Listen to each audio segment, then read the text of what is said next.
Θα μιλήσουμε τώρα, κυρίες και κύριοι, στο Υγεία πάνω απ' όλα για γονιμότητα και εγκυμοσύνη μετά τα 40. Μας ενδιαφέρει πολύ όλους αυτό, άνδρες και γυναίκες. Και έχουμε εδώ μαζί μας τον κύριο Σφακιανούδη. Καλώς ήρθατε. Καλώς σας βρήκα. Καλή χρονιά. Να είστε καλά, καλή χρονιά. Χαίρομαι που θα συζητήσουμε αυτό το θέμα. Είναι ένα θέμα που αφορά σε πολλές γυναίκες που θέλουν να καθυστερήσουν. Κύριε Σφακιανούδη, ξέρετε, το 60 με 70% των κύκλων εξωσωματικής που γίνονται διεθνώς αφορούν γυναίκες πάνω από τα 39. Τόσο μεγάλο ποσοστό, δεν το γνώριζα. Ναι. Είναι μεγάλη, είναι η πλειοψηφία. Η μερίδα του λέοντος, ναι. Βέβαια. Αν θέλαμε, η πρώτη ερώτηση θα ήταν ποιες είναι οι προκλήσεις. Δηλαδή, αποφασίζει μια γυναίκα, εγώ θέλω να καθυστερήσω την εγκυμοσύνη, θέλω να αποκτήσω παιδί μετά τα 40. Η βασική πρόκληση είναι η αντιπαράθεση με τον χρόνο. Αυτό είναι. Που είναι ο εχθρός κάθε γυναίκας. Ο χρόνος είναι αμήλικτος στη γονιμότητα μιας γυναίκας, δυστυχώς.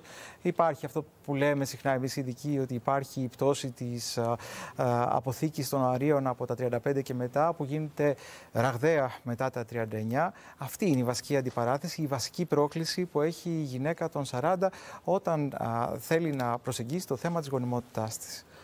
Οπότε ποια είναι τα βήματα? Πρέπει να απευθυνθεί το ταχύτερο δυνατό στον ειδικό. Ναι.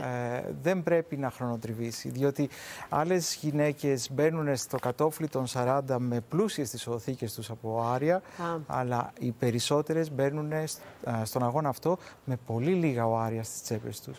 Και ξέρετε, το μυστικό της επιτυχίας μιας εξωσωματικής είναι η ποιότητα του γενετικού υλικού, που συχνά συνδυάζεται και με την ποσότητα. Όταν φθήνει η ποσότητα, φθήνει και η ποιότητα. Όταν προχωράμε στην αναπαραγωγική ηλικία, περιορίζεται σημαντικά το ποσοστό των υγιών οαρίων. Άρα αυτή είναι η βασική πρόκληση, να βρούμε αρκετά οάρια, αυτά να δώσουν ένα υγιές τουλάχιστον έμβριο. Έτσι όπως μου τα λέτε, καταλαβαίνω ότι μόλις αποφασίσει μία γυναίκα θέλω να γίνω μαμά μετά τα 40, πρέπει αμέσως να πάει στον ειδικό επιστήμονα. Δεν θα περιμένει όταν θα βρει το σύντροφο ή όταν θα πάρει τελικά την απόφαση. Δηλαδή από την αρχή της σκέψης της αυτής. Η αλήθεια είναι να μην χάσει χρόνο. Η αλήθεια είναι ότι θα πρέπει να έχει προγραμματιστεί από πριν. Καλό θα είναι να μην φτάσει μια γυναίκα στα 40 για να αρχίσει να σκέφτεται την αναπαραγωγική της δυνατότητα. Μάλιστα. Καλό θα είναι από πριν, αν δεν έχει σύντροφο, να έχει φροντίσει να κρυοσυντηρήσει οάρια. Υπάρχει πλέον ξεκάθαρη τεχνική, πολύ αποτελεσματική, που είναι διαθέσιμη για όλες τις γυναίκες. Είναι προσιτή σε όλες τις γυναίκες και πολύ αποτελεσματική. Φαίνεται ότι είναι αποτελεσματική πολύ μέχρι την ηλικία των 35 και από εκεί και πέρα και αυτή φθήνει. Άρα, καλό θα είναι αν μια γυναίκα έχει στο πλάνο της να μην γίνει μητέρα άμεσα, αλλά μετά την ηλικία το 40 και είναι 32, 33, 35 ή ακόμα και 37 ετών, καλό θα είναι να κρυοσυντηρήσει το ταχύτερο δυνατό. Αν πάλι είναι με τον σύντροφό της και προσπαθεί ήδη λίγους μήνες, καλό θα είναι να μην χρονοτριβήσει, να απευθυνθεί κατευθείαν στον ειδικό. Οι ειδικοί είμαστε εκεί ακριβώς για να συνδράμουμε και να εξυπηρετήσουμε το ταχύτερο δυνατό αυτό τον σκοπό μιας γυναίκας. Επειδή γνωρίζω ότι οι πιθανότητες για μια φυσιολογική εγκυμοσύνη μετά τα 40 είναι πολύ λίγες. Είναι ισχνές, είναι κάτω από 5%. Ναι, είναι κάτω από 5%. Ξέρετε, έχουμε μια διαφορετική, λέμε, εντάξει, μπορεί και να μείνω έγκυος φυσιολογικά. Δεν είναι τόσο μεγάλες οι πιθανότητες.